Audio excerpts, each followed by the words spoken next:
comment below. Please tell me what you're working on in your golf swing over this next week to talk to you about the finish of the golf swing. Is it important? Do we really need to do it? Is it the most important part of the golf swing? I'm here to help clear up a lot of queries you might have about the follow through. First question, is it important? Is the finish important? Yes, it is. It absolutely is. It does determine a lot about what happens to that flight of that ball. Okay, so what usually tends to happen, we'll usually see a slicer for a right-handed golfer. We'll usually see a slicer finish very low and very around. We'll usually see a person that curves. We'll usually see a golfer that curves the ball really massively from right to left, finish very high and up and around on the way through. We usually see a shanker of the golf ball, finishing to almost Colin Montgomery-like. Okay, there's a number of different ways of doing it. Is there one way of finishing the golf swing? There's not. There are better ways. So how should you finish your golf swing? So, for example, you slicers out there in slicing and curving that ball from left to right. How I'd like you to finish the golf swing is feeling we're going more out towards the golf ball on the way through and feeling like we're swinging the golf club out to the right, including a lot of hand rotation. Okay, so if we allow that club to go up and then rotate the hands, allowing almost what we call a whip of the golf club, what we'll end up seeing is that ball starting right and then curving to the left.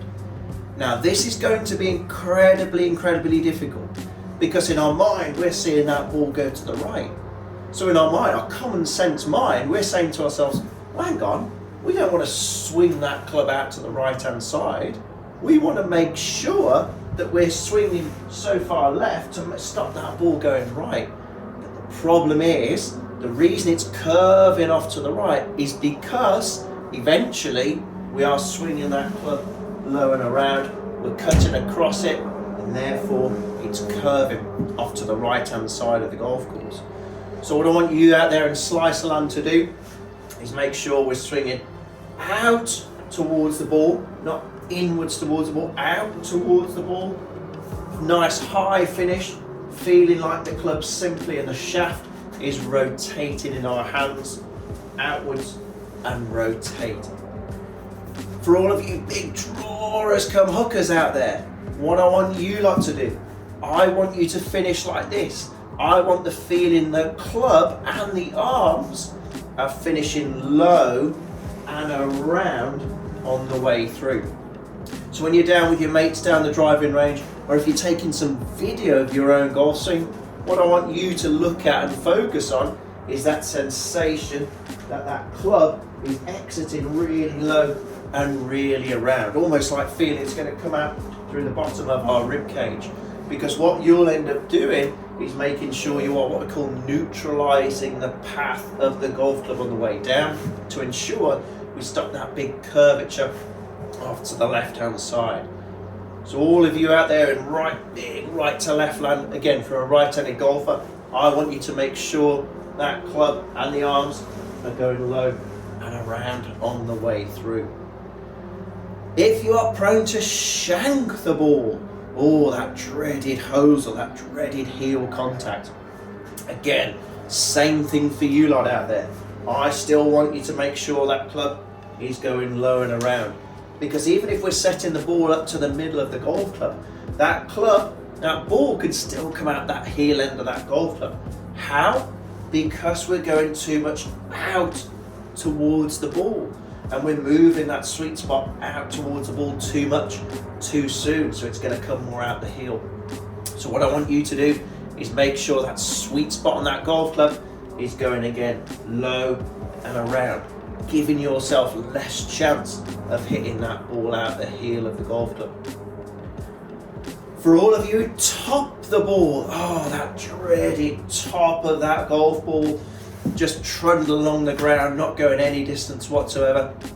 It's a horrible feeling. Your follow through could look like this. A chicken wing. Those elbows come apart, those elbows fold like a cheap tent.